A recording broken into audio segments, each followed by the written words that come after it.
자, 말씀 보도록 하겠습니다. 갈라디아서 3장 19절에서 22절. 갈라디아서 3장 19절에서 22절입니다.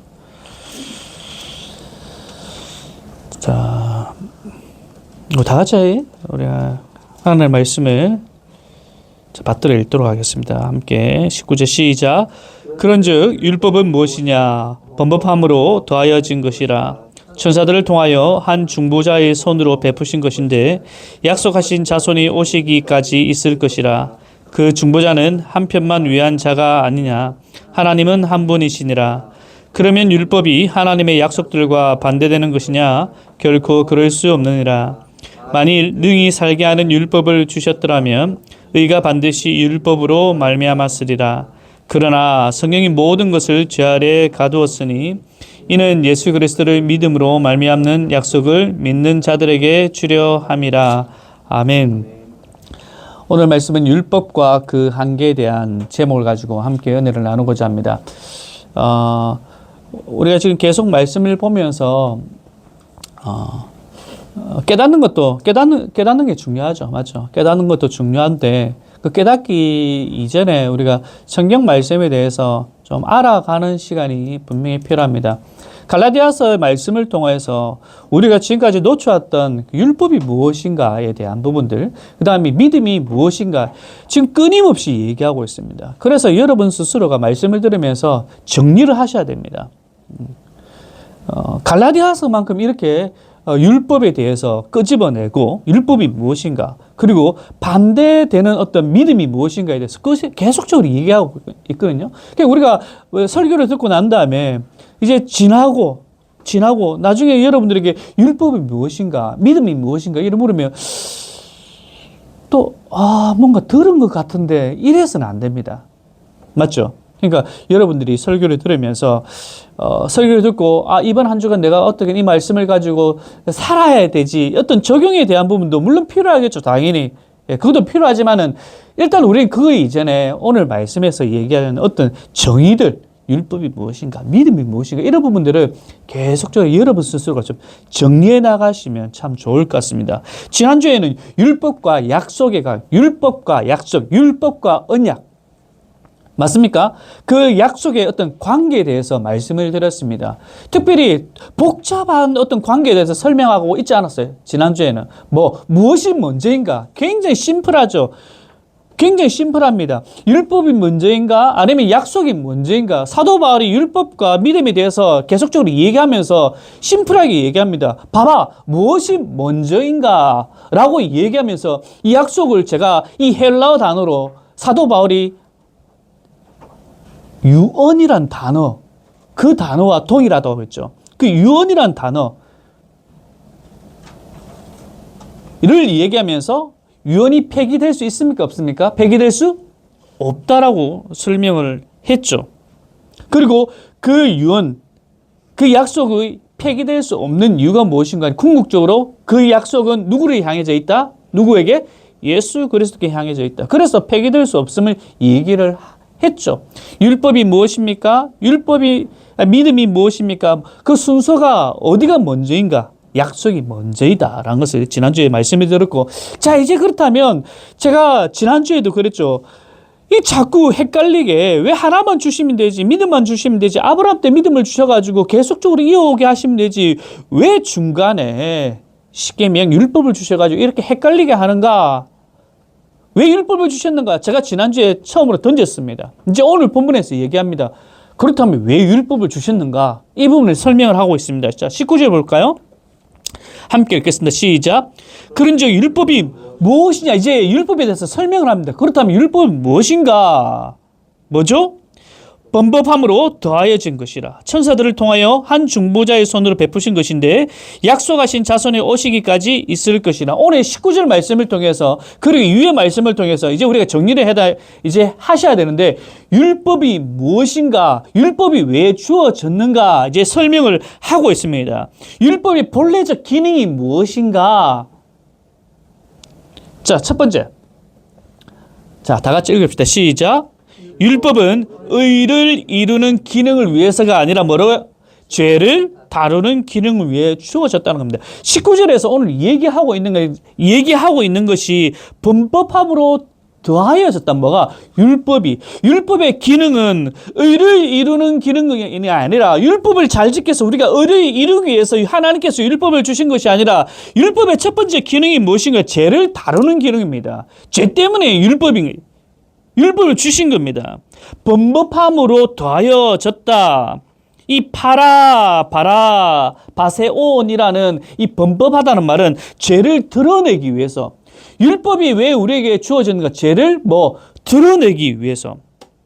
이게 율법의 첫 번째 목적이라는 겁니다. 죄를 만들기 위해서 율법이 주어진 것이 아니라 이미 존재한 죄를 어떻게 드러내기 위해서 율법이 주어졌다는 겁니다. 이해가 되십니까?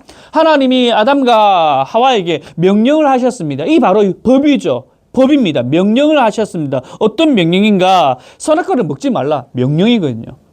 이게 율법이거든요. 선악과를 먹지 말라. 이전에는 그것이 선이고 무엇이 악인지 몰랐습니다. 하지만 이런 금지 명령이 주어지자 그것을 따먹는 것, 바로 죄라는 사실이죠. 선악과를 따먹음을 통해서 죄가 어떻게 드러났지 않습니까? 바로 이것이 율법의 기능입니다. 그래서 율법은요, 죄의 실체를 보게 하는 어떤 거울과 같은 역할입니다. 로마서 3장 20절에 이렇게 기록하고 있습니다. 읽겠습니다. 시작. 그러므로 율법의 행위로서는 그의 앞에 어렵다 하심을 얻을 육체가 없나니 율법으로는 죄를 깨달음이라. 율법을 통해서 율법의 원래의 기능이 무엇인가 하니 뭐라고요? 죄를 드러내는 것, 죄를 깨닫게 하는 것. 율법이 주어지기 전에는 내가 죄인인지 몰랐다는 겁니다. 율법이 온 이유로 내가 하나님의 기준에 미치지 못하는 죄인임을 깨닫게 하는 겁니다. 됐나요? 율법의 순기능이 무엇인가 하니, 율법이 주어지기 전에는, 뭔가 법이 주어지기 전에는, 자, 예를 들어서 우리나라 교통법이 있습니다. 교통법이 없을 경우에 지금 고속도로 1차선, 2차선, 3차선에 있으면 1차선으로 계속 옛날에는 좀 달렸어요. 근데 법이 바뀌었습니다. 1차선은 뭡니까? 추월하는 도로지 않습니까? 근데 이제는 법이 바뀌어서 거기서 이제 몇 분 이상 달리면 이제 찍혀요. 이 법이 주어졌기 때문에 내가 계속 달리고 있으면 10분, 20분 1차선 계속 달리고 있으면 내가 잘못했다는 것을 알잖아요. 이게 바로 법의 기능입니다. 바로 율법도 동일하다는 겁니다. 율법이 주어지기 전에는 우리가 이 땅 가운데 살아가면서 내가 죄인인가 몰랐다는 겁니다. 하나님의 기준에 내가 미치는가 미치지 못하는가 몰랐다는 겁니다. 자, 정리합니다. 율법의 본래적 기능은 죄를 폭로하는 겁니다. 너 죄인이야. 죄를 드러내는 거. 자, 다시 말해서 율법은요, 의를 이루는 것과 상관이 있다 없다? 상관이 없다는 겁니다. 이것을 지금 사도 바울이 얘기하고 있는 겁니다.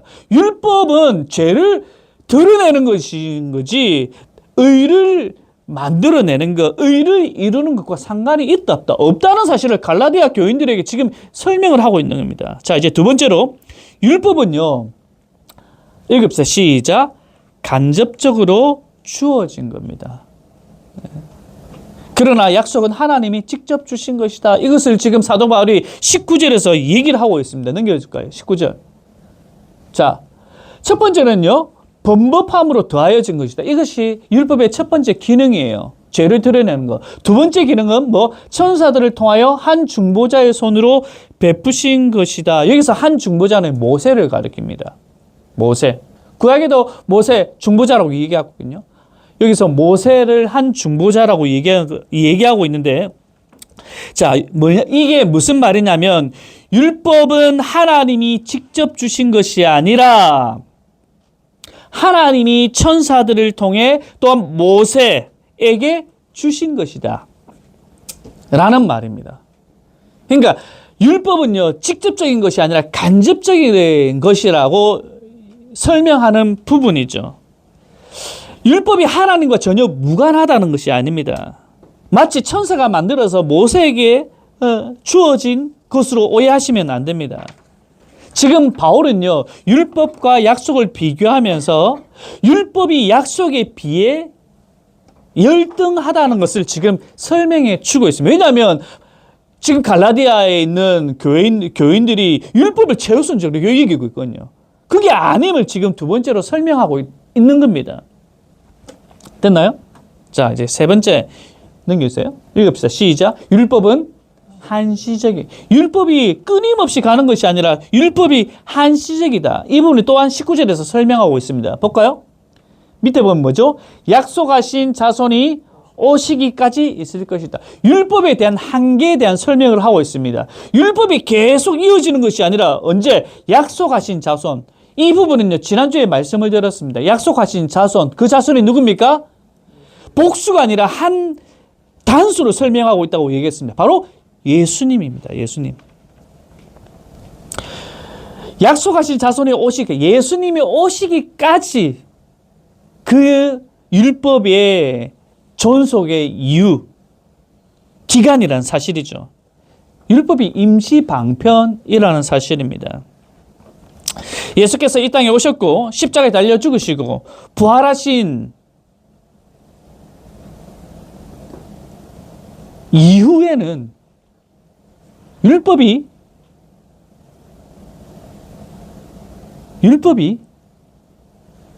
한계, 거기까지라는 거예요. 거기까지. 그래서 지금 갈라디아 교인들은요, 예수님이 오시기 전입니까? 오신 이후입니까? 오신 후죠. 오신 후죠. 오신 후기, 오신 이후기 때문에 뭐 약속하신 자손이 오시기까지 있을 것이라. 그러니까 끝났다는 거죠. 예수께서 완성하신 겁니다. 율법을. 그렇다면 지금 이 갈라디아인들에게 어떤 이들이 들어와가지고 율법을 자꾸만 얘기해서 율법을 통해서 의를 이룬다. 이것이 맞는 말입니까? 틀린 말입니까? 맞지 않다는 것을 지금 설명하고 있다는 겁니다. 이것이 바울의 지금 논지죠. 율법은 이스라엘 백성들에게 한시적으로 주어졌다. 자, 그리고 20절입니다. 읽읍시다. 시작. 그 중보자는 한 편만 위한 자가 아니냐. 하나님은 한 분이시니라. 갑자기 율법의 기능을 말을 하다가 지금 20절은 좀 뜬금없는처럼 문맥적으로 흘러갈 때 조금 불편할 수도 있습니다. 하지만 지금 이 20절의 말씀은요, 그 중보자는요, 둘 사이를 조정하는 자가 바로 중보자라는 말입니다. 그래서 이 20절을 어렵게 생각하지 말고 율법은 다이렉트가 아니란 말입니다. 그 중보자는 한 편만 위한 자가 아니나 그 중보자가 누구라 했습니까? 모세라 했습니다. 모세 앞에 중보자가 제가 모세라고 했지 않습니까? 19절에. 그러니까 이 모세는요, 한 편만 위한 것이 아니라 하나님과 이스라엘 백성 그 사이를 연결하는 거지 않습니까?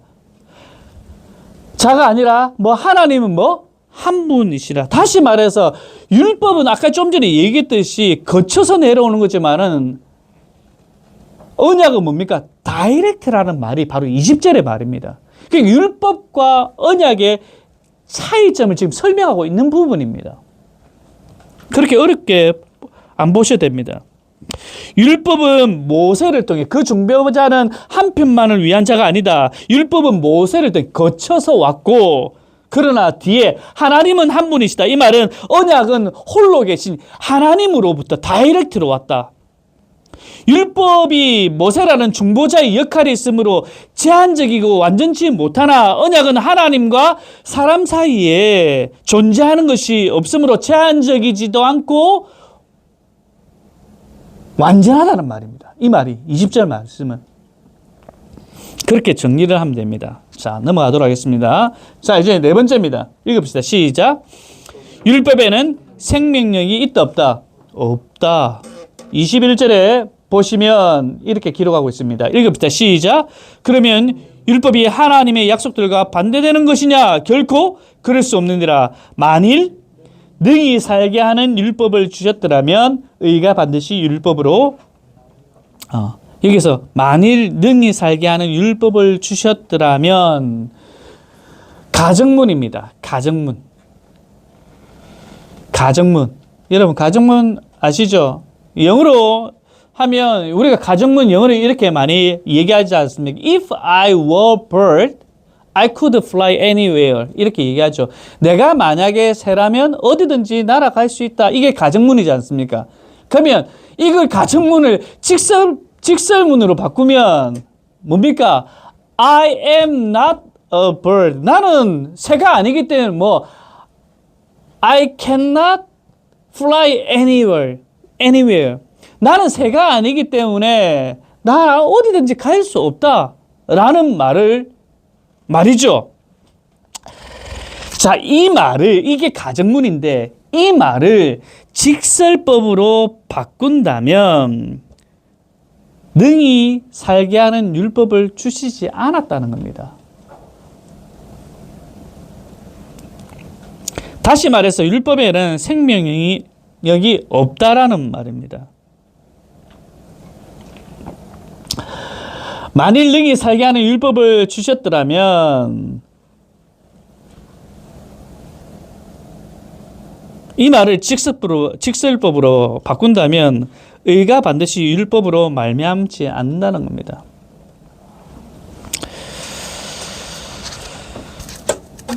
자, 지금까지 4가지 율법의 기능에 대해서 율법이 왜 주어졌는가에 대해서 제가 말씀을 드렸습니다. 정리를 하자면 갈라디아인들의 어떤 삶을 변화시킨 것은 율법이 아님을 그들이 알고 있습니다. 이미 사도 바울이 계속적으로 설명을 했고요. 이들의 삶이 변화된 근거는 바로 약속의 말씀이라는 사실을 사도 바울은 설명했습니다. 세례를 받고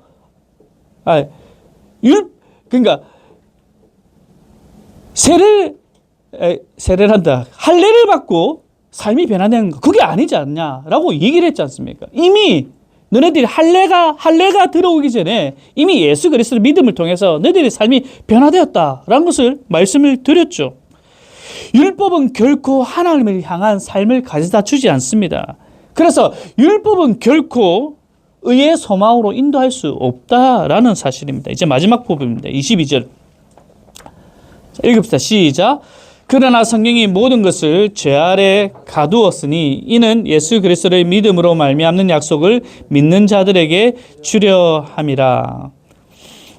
여기서 말하는 그 성경이란 것은 율법을 포함하는 말씀입니다. 모든 것을 죄 아래 가두어 두었다. 모든 인류가 죄인이란 사실을 성경에서는 선포하고 있다는 겁니다. 모든 사람이 죄인이다. 율법을 통해서도 뭡니까? 모든 사람들이 죄의 기능이지 않습니까? 죄의 율법의 기능이지 않습니까? 율법을 통해서 우리는 죄가 드러난다는 겁니다. 여기서 성경, 율법. 이 율법을 통해서 모든 사람이 죄인임을 드러나는데 여기서 끝이 아니라는 겁니다. 우리에게 소망이 주어졌다는 겁니다. 뒤에서 이야기합니다. 이는 예수 그리스도의 믿음으로 말미암는 약속을 믿는 자들에게 주려 함이라. 자, 넘겨주시기 바랍니다. 이제 여기서 율법을 통해서 그래 우리 모두가 죄인임이 드러났습니다. 사도 바울은 율법의 순기능은 바로 이거야. 하지만 우리에게 참된 소망이 주어졌어. 이 일을 통해서 우리가 어떻게 되어진대? 이제 얘기합니다. 히나, 해, 에파, 게리아, 에크, 피스테오스, 예수 그리스도, 도세, 토이스, 피스테오스, 신 이란 말인데 이 말은 여기 우리 성경에 기록된 대로입니다. 하지만 우리에게 이제 소망이 주어지는데 그것이 무엇인가 하니 이 약속은 도세 우리에게 주어졌다는 겁니다. 율법 가운데 우리가 죄가 드러났지만 그걸로서 끝나는 것이 아니라 이제 우리에게 약속이 주어졌는데 무엇으로? 믿는 자들에게 약속이 주어졌다. 그것이 무엇인데? 예수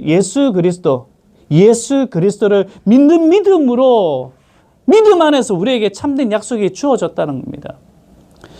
율법을 통해서 우리가 죄인임이 드러났고 그로서 끝나는 것이 아니라 우리에게 소망이 있는데 그것이 무엇인가 하니 믿는 자들에게 믿음으로 예수 그리스도를 믿는 가운데 참된 소망이 주어졌음을 사도 바울은 마지막으로 맺고 있다는 사실입니다.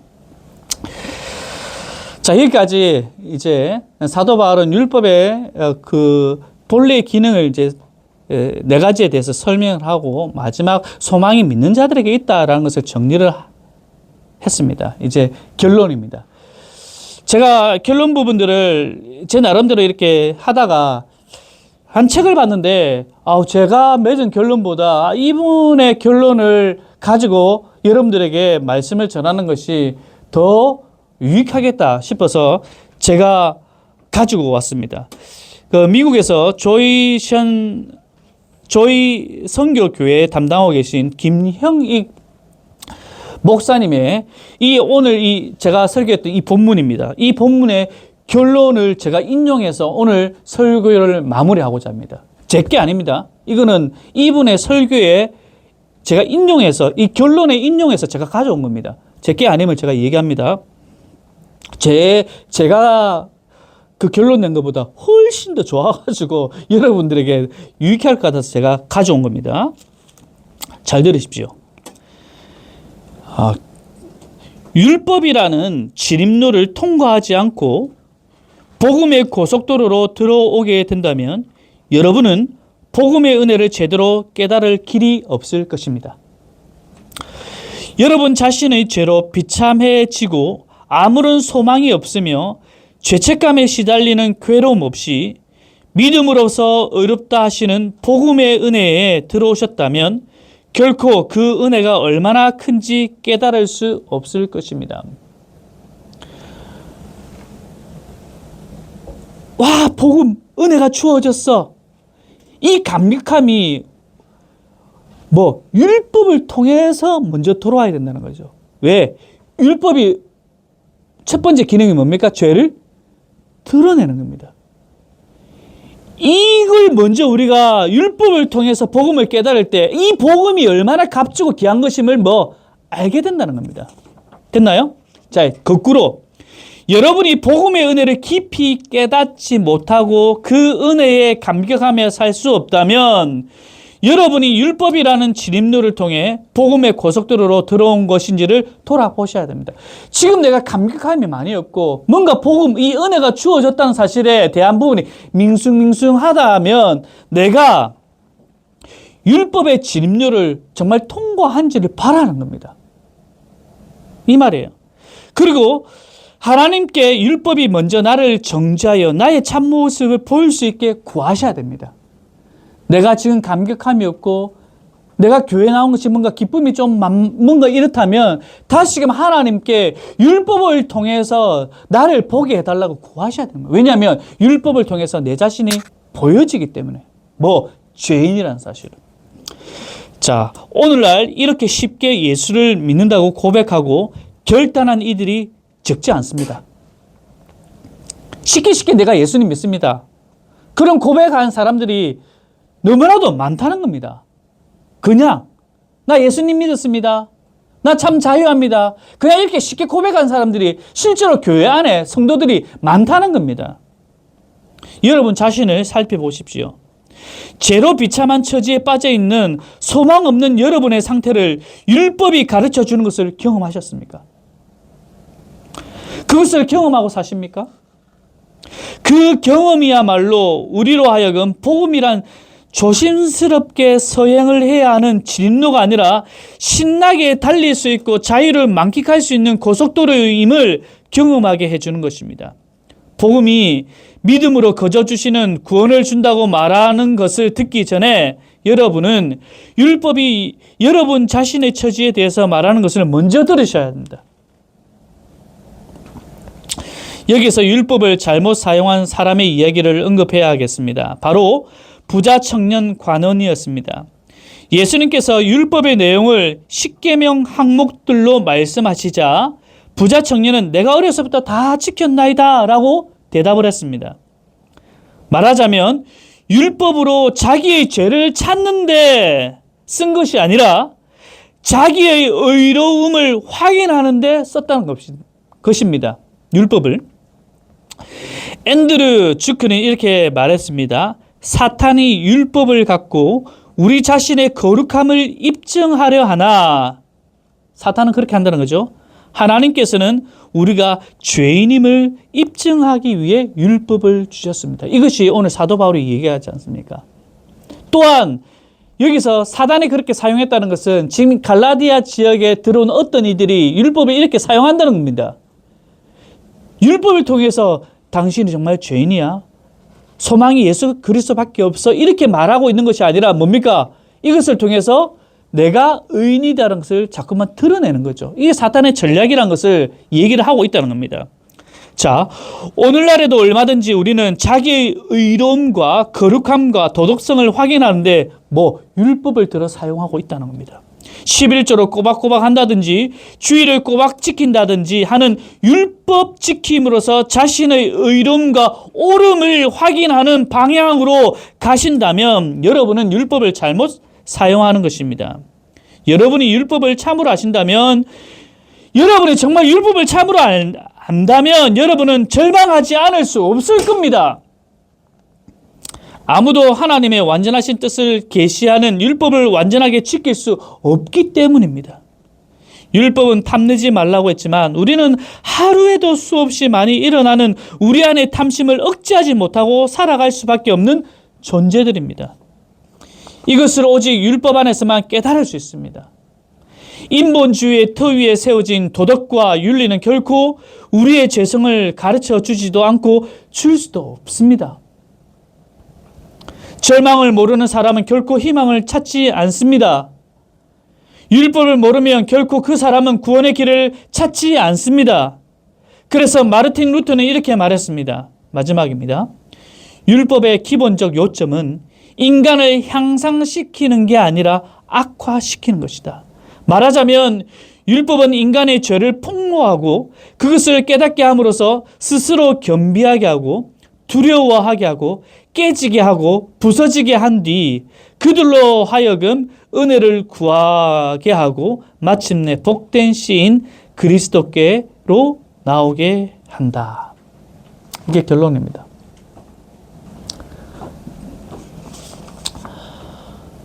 정리가 좀 되십니까? 어렵습니까? 만약에 어렵다면 제가 이 뒤에 결론에 대한 부분은 카톡으로 제가 한번 올리겠습니다. 그래서 여러분들이 한번 읽어보세요. 율법의 진노에 들어오지 않고 바로 여러분이 고속도에, 그러니까 복음의 고속도로 바로 들어왔다면 참된 복음의 의미를 온전히 깨달을 수 없다는 겁니다. 왜냐하면 복음은요, 가장 어두운 데서 빛을 발하거든요. 어둠이 뭡니까? 내가 죄인임이 완전하게 깨달아질 때 율법 앞에서 내가 온전히 죄인입니다. 율법이 낱낱이 우리를 정죄하지 않습니까? 너 이거 하지 마라 했는데 다 하고 있지 않니? 율법이 우리를 정죄하지 않습니까? 그럼에도 불구하고 내가 자유하고 감사할 수 있는 것은 예수 그리스도라는 사실입니다. 율법의 그 진입로 앞에서 우리는 참된 복음을 볼 수 있다라는 사실이죠. 이게 바로 율법의 순기능입니다. 그래서 우리는 율법의 폐기론자가 될 수 없습니다. 예수 그리스도가 율법의 완성.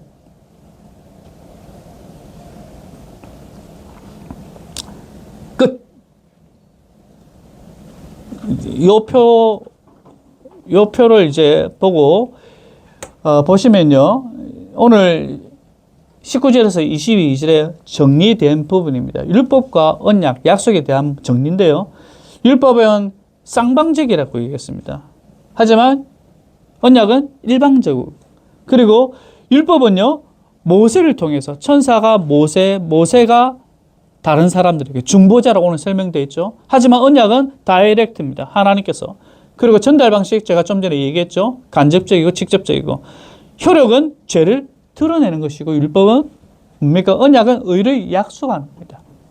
예수 그리스도의 믿음을 통해서 외적인 규범이고 언약은 내적인 은혜라는 사실, 우리가 늘 기억하면서 오늘은요, 율법의 원래의 기능이 무엇인가, 율법의 의미가 무엇인가에 대한 부분들을 말씀을 드렸는데요.